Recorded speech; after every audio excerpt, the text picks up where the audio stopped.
Well, I am waiting for a video to upload that's going to take quite a while. I figured I might as well discuss Red Dwarf. And I talked about how I got in this series. And today I watched, I think it was 3 episodes we watched. I want to talk about it because Red Dwarf's a series that I think I always knew it was funny, but it's not the funny in season 1 that works. Let's see. Um,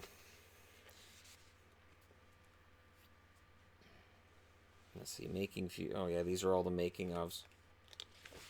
Let me just find the sixth part. Here we go. The end is just how the whole thing starts.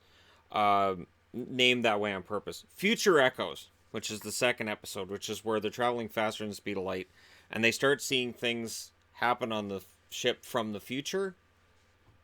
Reminded me of something, and it's an important thing with British comedy that I don't notice as much with American or Canadian comedy. When the show isn't making you laugh, when it's not being clever, it's not very good. I was watching WKRP the other night. One of those nights where, again, I'm waiting for video to upload, and I landed on WKRP, and I'm like, hey, you know what? I like WKRP. And I was reminded of something in that one as well. WKRP, and even though it's an episode from the late 70s, early 80s, it still made me laugh. It reminded me that Bailey was 50 million times better looking than Jennifer, which anybody who watched the show knew Bailey Quarters was the good looking one. I remember having that debate a lot at work, but I digress. The episode was Les was told to go out and write a real story.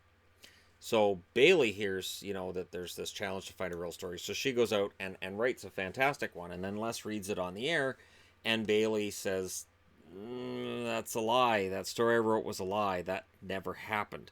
So there's a lot of seriousness in the show. So it's either making you laugh or it's making you think. And a lot of where sitcoms now fail is they don't do either. Bunch of stupid slapstick crap happens. And because of the age we live in, and people say social justice warriors, I don't think that's it. I think that there's just a fear with TV now to touch subjects that might upset somebody. So we have this show about this sensitive topic.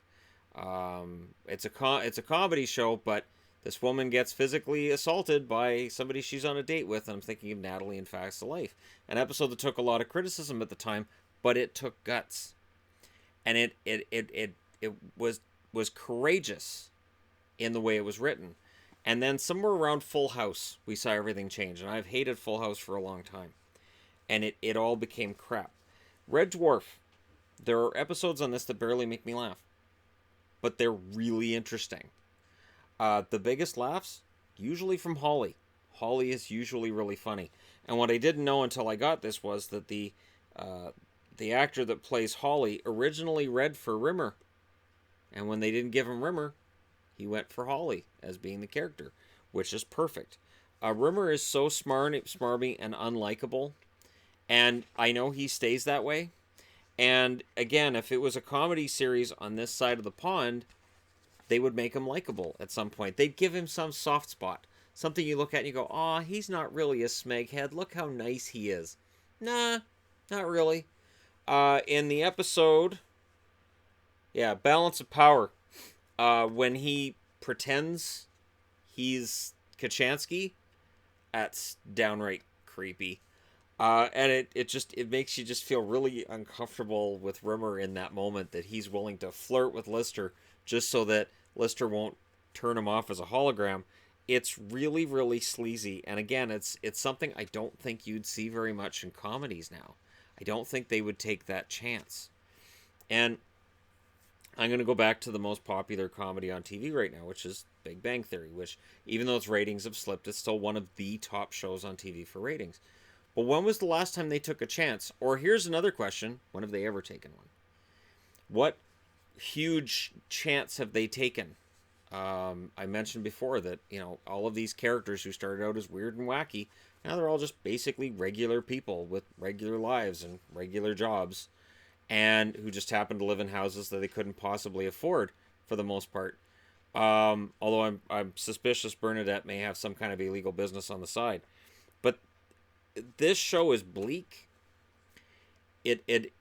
the hints are all the way through. So each episode sort of builds on the last, and yet it doesn't give you closure on what you saw in the last episode. So there's always something hanging out there.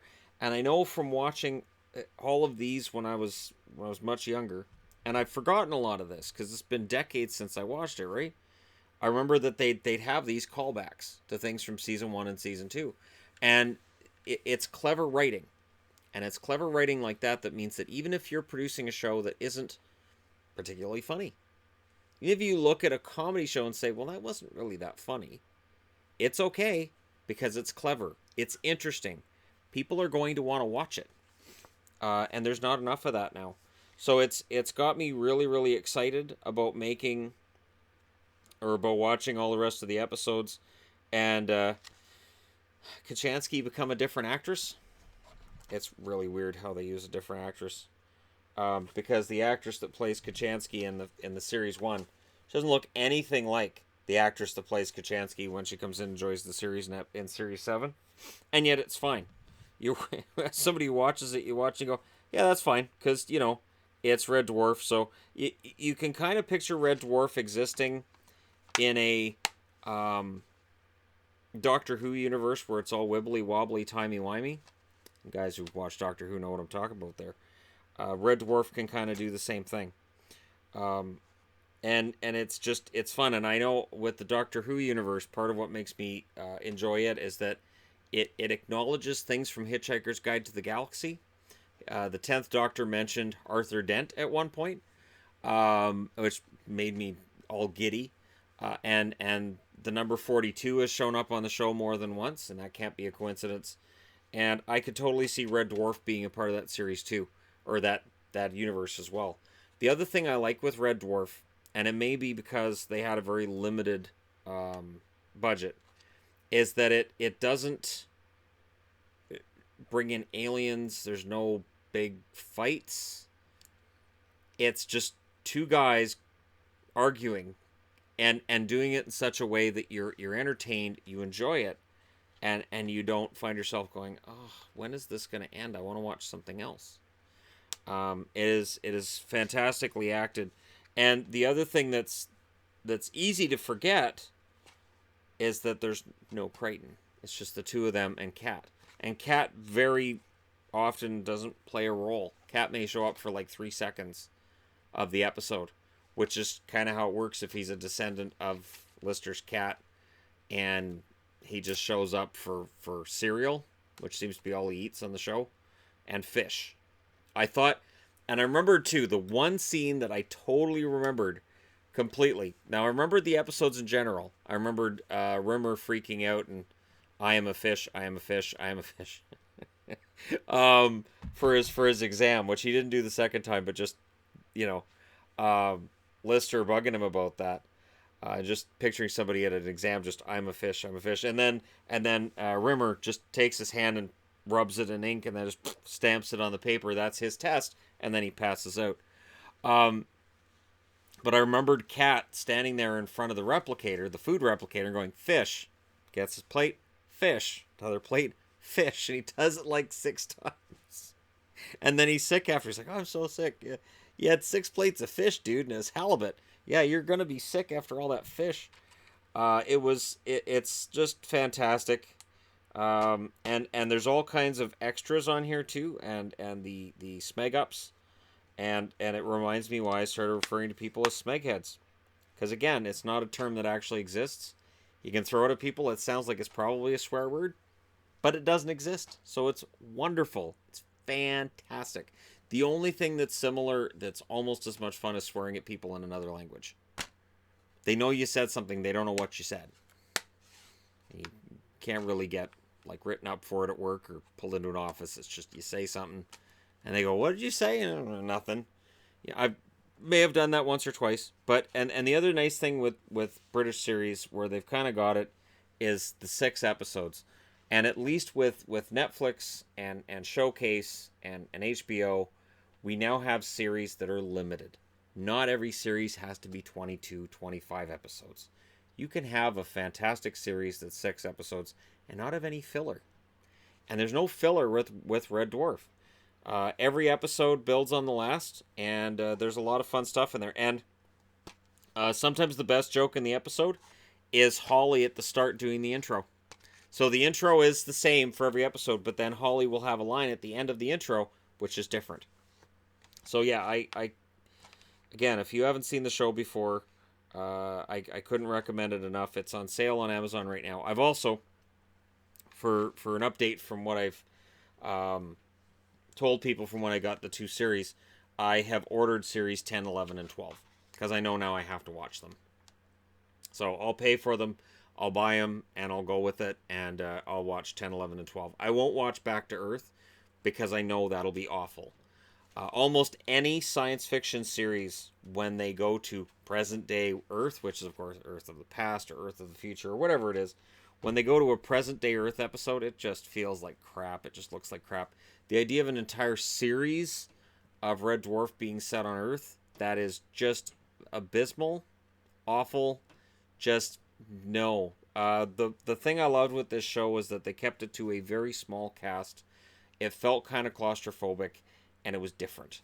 And if you're going to set it on Earth, well, it's Battlestar Galactica 1980 all over again. God, that show was awful.